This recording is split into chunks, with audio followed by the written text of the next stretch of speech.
Вот, казалось бы, сейчас очень много автофокусных объективов за адекватные деньги. И зачем выбирать мануальные в 2025 году, когда автофокус достиг апогея? Но сегодня я расскажу про два мануальных и очень бюджетных стекла, которые очень многое обещают, а главное – дают.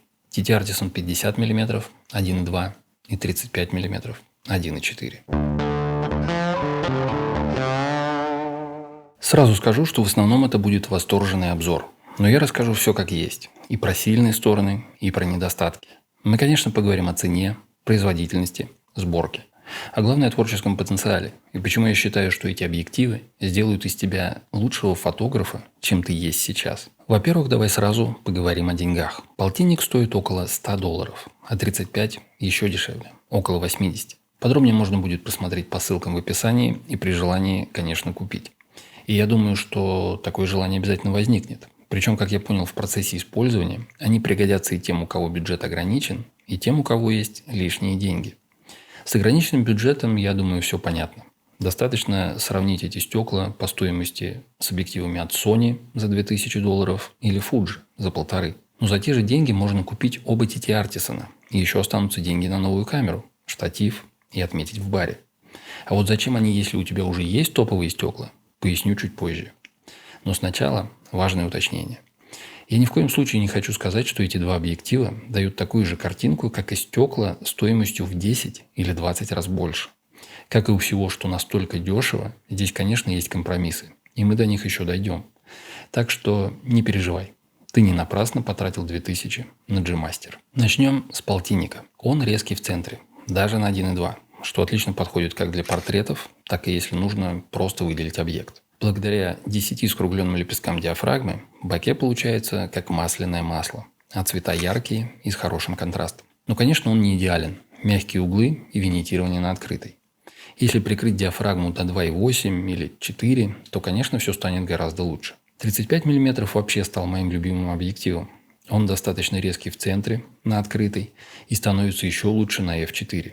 А такое фокусное делает его отличным вариантом для уличной фотографии. Как и у полтинника, у него мягкие углы и винитирование, плюс небольшая дисторсия. При этом я ничего из перечисленного не замечал, пока не начал делать обзор. Так что ничего критичного не вижу. Оба эти объектива хороши при слабом освещении, благодаря светосиле, хотя могут возникать блики. Но эти недостатки типичны для всех бюджетных объективов, и они заметны только если, опять же, придираться к деталям. Я, кстати, рассказываю сразу про два стекла, не просто так. Они представляют из себя часть линейки полностью мануальных стекол для камер формата APS-C. Есть еще третье стекло 17 мм 1.4. Есть, но не у меня, поэтому про него и не рассказываю. Но обязательно подпишись на канал, у меня есть и другие, не менее интересные обзоры.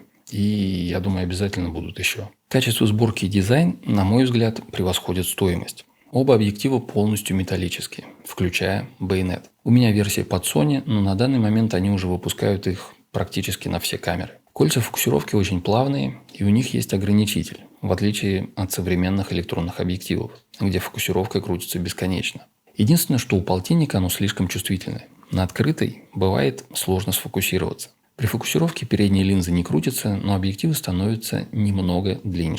Ничего не люфтит и не скрипит. Кольцо диафрагмы на обоих объективах около передней линзы и переключается между значениями с приятным щелчком. На 35-ке до диафрагмы 4 оно переключается по полступени, а дальше уже по целой. С 8 сразу переходит на 16. 11 тут нет, а на 16 на самом деле лучше не снимать. Там качество уже порядочно проседает из-за дифракции. Но 8 на кропе более чем хватает.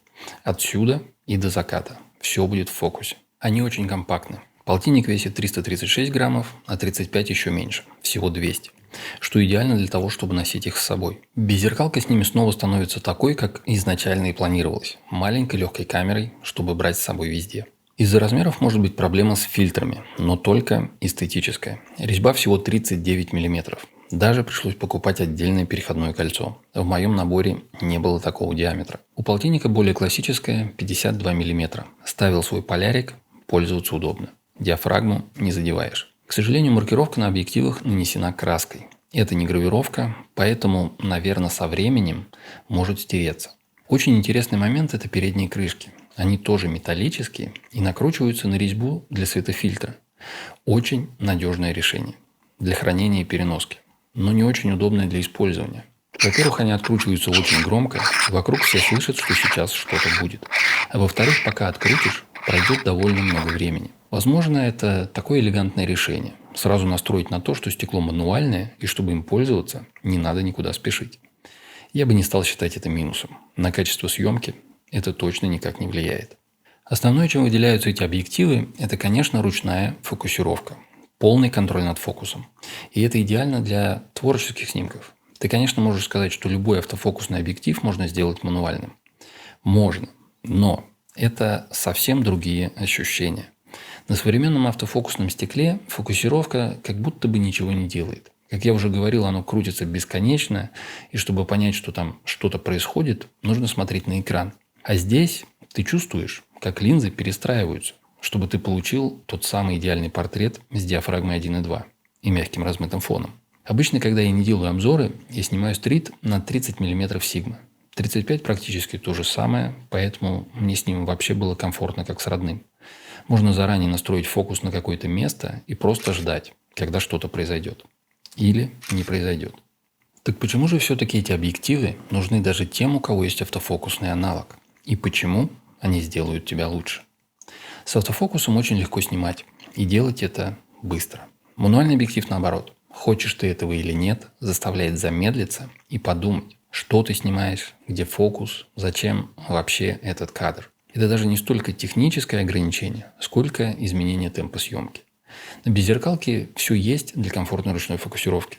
Лупа, фокус-пикинг и все это на замечательном экране, на котором сразу видно глубину резкости. Но ты все равно сам принимаешь решение, куда именно фокусироваться. И это отлично прокачивает глазомер. Особенно, если снимаешь много. Когда не все делается мгновенно и автоматически, ты невольно начинаешь больше наблюдать. И что особенно важно, ты делаешь меньше случайных кадров и больше осознанных. С прогулок с этими стеклами я приносил в целом меньше снимков, но при этом больше хороших. Причем хороших даже по фокусу.